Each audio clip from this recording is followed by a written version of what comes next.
Hello everyone, I am Ifra, hope you are doing well. तो start करते हैं आज का टॉपिक। आज हम पढ़ने वाले हैं कैश एंड बैंक बुक के बारे में। तो मान लीजिए आप जब किसी कंपनी में वर्क करते हैं, जॉब करते हैं, तो वहां पे आपके जो सर हैं, बॉस, वो आपसे क्या पूछ सकते हैं कि हमारी कंपनी में कैश कितना है या फिर बैंक में बैलेंस कितना है, हमारा ओपनिंग बैलेंस क्या है, कैश सॉरी क्लोजिंग बैलेंस क्या है कंपनी का। तो ये सब क्या होता है आपको पता होना चाहिए। ऐसे क्वेश्चंस आपसे जब आप टैली में वर्क करते हैं, टैली यूजर होते हैं, तो आपसे ये सब क्वेश्चन जो है पूछे जाते हैं। तो यहाँ पर हम क्या देखेंगे, देखिए गेटवे ऑफ टैली में आएंगे। गेटवे ऑफ टैली में आने के बाद आपको क्या करना है, या तो अगर आपने कंपनी क्रिएट नहीं की है तो आप यहाँ से ऑल्ट के से न्यू कंपनी क्रिएट करके एक फ्रेश कंपनी स्टार्ट कर सकते हैं। यहाँ पे मैंने कंपनी ओपन कर रखी है अपनी PNL ट्रेडर्स की। तो यहाँ पे क्या है, गेटवे ऑफ टैली पर आना है, डे बुक पर एंटर करेंगे, सारी एंट्रीज जो है इसमें शो हो जाएंगी कि हमारा पेमेंट की एंट्री क्या है, रिसीट, सेल्स, परचेज की एंट्री क्या है। ठीक है, तो यहाँ पर सारी एंट्रीज आपको शो हो जाती है डे बुक में। तो देखिए इसमें हमें यहाँ पर क्या देखना होगा, गेटवे ऑफ टैली पर ही नीचे आएंगे डिस्प्ले मोर रिपोर्ट्स पे। डिस्प्ले मोर रिपोर्ट्स पे आने के बाद आपको अकाउंट्स बुक पर एंटर करना है। इसमें अभी कैश और बैंक बुक जो है, इसमें हमें सारी इंफॉर्मेशन मिलती है। देखिए कैश और बैंक बुक पर मैं एंटर करूंगी तो यहाँ पे देखिए अभी हमें क्या दिख रहा है, यहाँ पे सिर्फ कैश इन हैंड दिख रहा है। बैंक का ऑप्शन तो आ ही नहीं रहा। क्यों नहीं आ रहा, क्योंकि अभी जो मैंने कंपनी बनाई है इसमें बैंक में जो है कुछ भी अभी हमने अमाउंट जो है वो डिपॉजिट नहीं किया है, मतलब बैंक हमने बनाया ही नहीं है, बैंक में एंट्री कोई की ही नहीं है।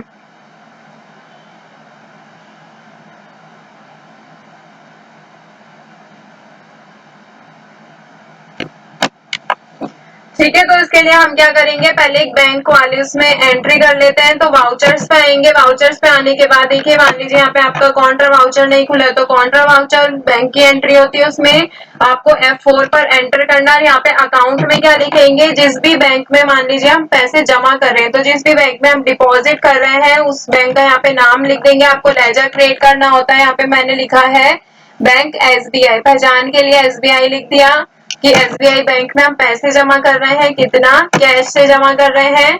देखिए अभी हमारे पास कितना कैश है, 5,95,000 रुपीज है हमारी कंपनी में जो अमाउंट अवेलेबल अभी। इसमें से मान लीजिए मैं 15,000 जो है बैंक में जमा कर दिया है।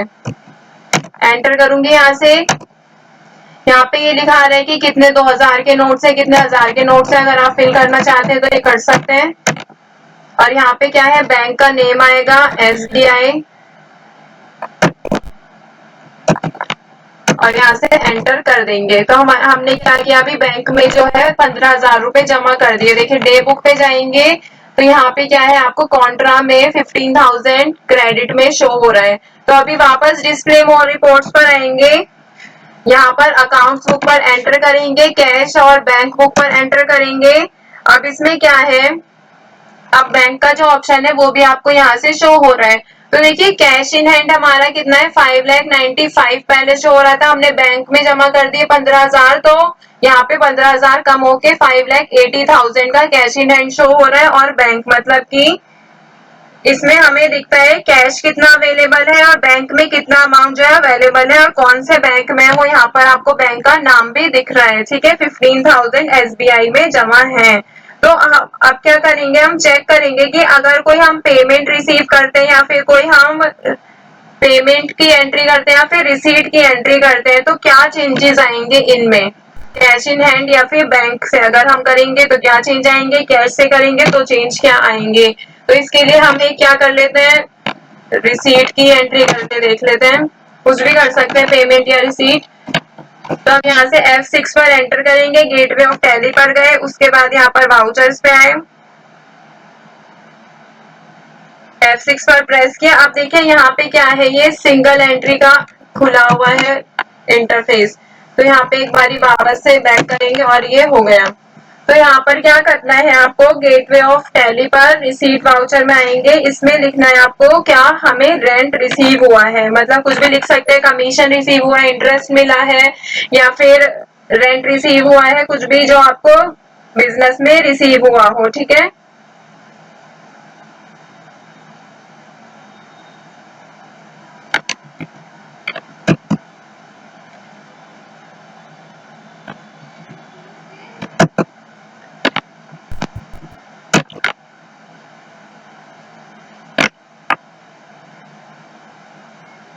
यहाँ से F12 पर प्रेस करेंगे।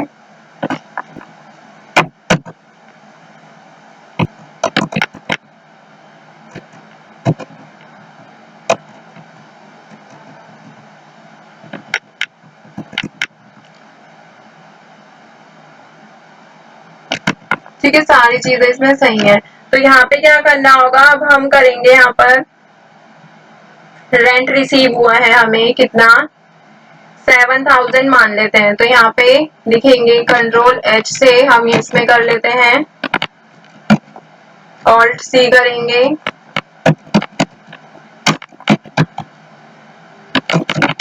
रेंट रिसीव, ये क्या है हमारी इनडायरेक्ट इनकम है, एंटर करेंगे और कंट्रोल A से इसको भी सेव कर लेंगे। तो यहाँ पे क्या लिखेंगे,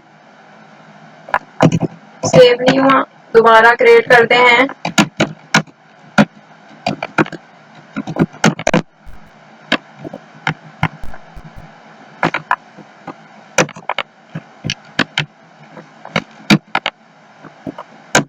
कितना रेंट रिसीव हुआ है, मान लीजिए हमें 7000 रेंट जो है वो रिसीव हुआ है। तो वापस आते हैं इस पर, डिस्प्ले मोर रिपोर्ट्स पे आएंगे, अकाउंट्स बुक पे जाएंगे, कैश और उस पे जाएंगे।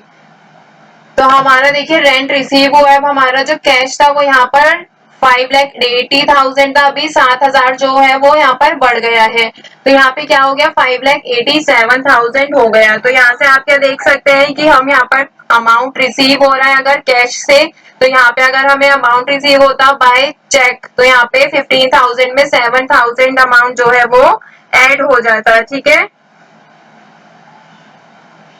तो यहाँ पे हमने क्या देखा है, अगर यहाँ पे देखिए 15,000 है, अब मान लीजिए मुझे दोबारा से बैंक में पैसे जमा करना है, तो मैं क्या करूंगी, F4 पर एंटर करूंगी, यहाँ पे बैंक का नेम लिखूंगी, बैंक में हमने किस में जमा किए थे अभी, SBI में। अगर मुझे दूसरे बैंक में जमा करना है तो यहाँ से ऑल्ट C से उसका लेजर बनाएंगे, ICI बैंक बना लेते हैं, कंट्रोल A से कर लेंगे सेव। यहाँ पे क्या है, कैश कितना जमा कर रहे हैं अभी हम 7,000,